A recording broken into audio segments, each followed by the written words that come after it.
Welcome friends, welcome back to Policymakers India Bharata.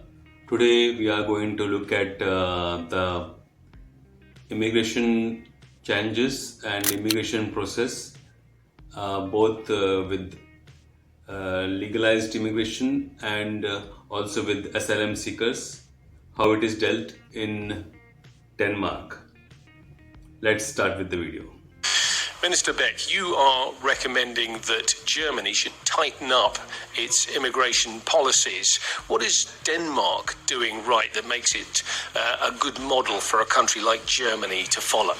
Well, I think first of all it's the Germans' decision and German government's decision, but I believe that we have had some very good experience with especially return of rejected asylum seekers, so that people who don't get asylum, who doesn't have any legal claim on asylum, they return to their countries of origin, and we managed that for the past 5 years to change those numbers dramatically. And I believe that any country in Europe, also Germany, could do the same thing and make sure that there's a difference between the people who actually need asylum, who are fleeing countries that are in war, personally persecution, differ them from the people that are coming for economic reasons. And I don't think those two groups should be treated equally. Denmark's reputation on the question of migration in recent years is that it has a pretty harsh policy compared to some other countries.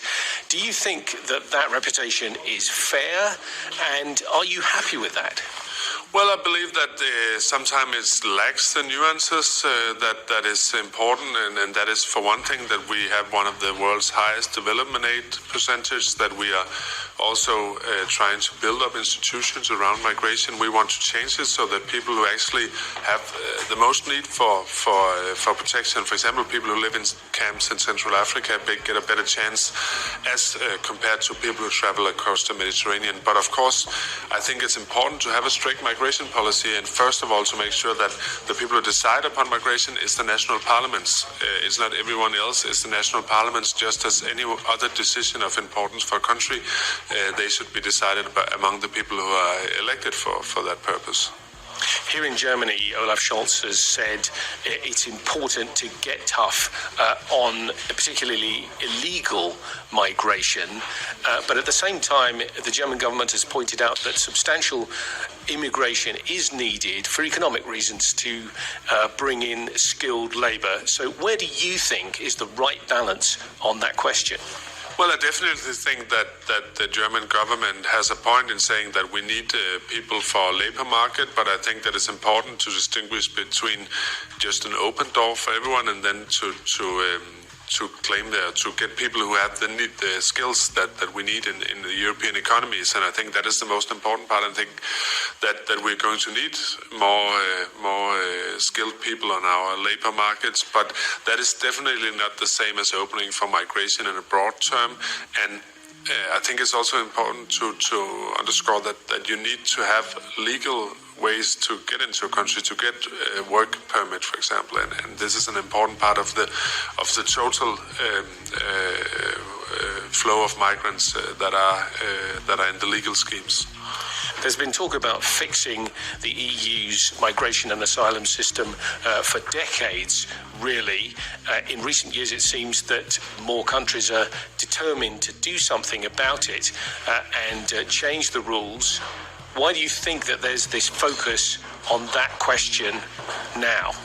Well, I believe the reason is that we have a lot of migrants coming to Europe in these years. Austria has had a very high number in recent years. Also in Germany, in Netherlands, Belgium, other countries are experiencing a much higher number than they can actually integrate in their countries. So if you're in a small municipality in the Ruhr district and you have 2,000 refugees in a municipality of 40,000 people, then of course it's almost impossible to make sure that they get a place to live, they get the right language courses, they get the introduction to the German labor market. And of course, this is a situation that changes people's viewpoint on migration, because it also threatens some of the coherence of our society. And I think that's an important part of this discussion also. Denmark has a policy of sending some asylum seekers to a third country like Rwanda while their asylum applications are being processed. But in November of last year, the UN Committee Against Torture criticised that policy, saying that it might mean that some people would not be safe in a country like Rwanda. What is your response to that criticism and to the idea that there are safety concerns for asylum applicants in third countries? Well, first of all, it has always been a very important element of our discussions with Rwanda on a reception center that the people were treated with respect to human rights in all senses of the conventions that Denmark has signed, and this has been from the very start a very strong pillar in our discussions, and I think that is acknowledged on both sides of the table, but also to say that now, today, we're working primarily on the European level to try to make a European model for reception centers in one or more countries outside the European Union. I think there's a lot of people moving in these discussions and being more open to a sustainable solution that includes also the transfer of asylum claims outside of the Union. It does seem that now there are several countries that are supporting this idea of third country processing of asylum seekers, notably the UK with its Rwanda policy. It's also been talked about here in Germany, and you have also praised the Italian government for their agreement with the Albanian government to process asylum seekers there. What would you say to the criticism that this is a case of rich countries outsourcing the problem to poor countries and letting them do Europe's dirty work? Well, I would say that part of these discussions should also be to make sure that we take a quota of refugees either through the UN quota refugee system or other refugee systems, so that we, of course, take some responsibility for the situation around Europe. But I also want to say that, of course, it's a legitimate political view to say that you want, let's say, 200,000 refugees a year in a country, but that should be decided upon in a parliament or in another forum where you have democratically elected politicians that can take responsibility. Now it's just happening. No one decided upon it, and no one knows how to stop it if we don't get any kind of third country arrangements with, for example, reception centers outside the European Union. So it's fundamentally a democratic question, this matter of putting back control of migration into the national parliaments. And finally, as I mentioned, there does seem to be a change of mood in several countries on this issue, a new focus for action and at European level.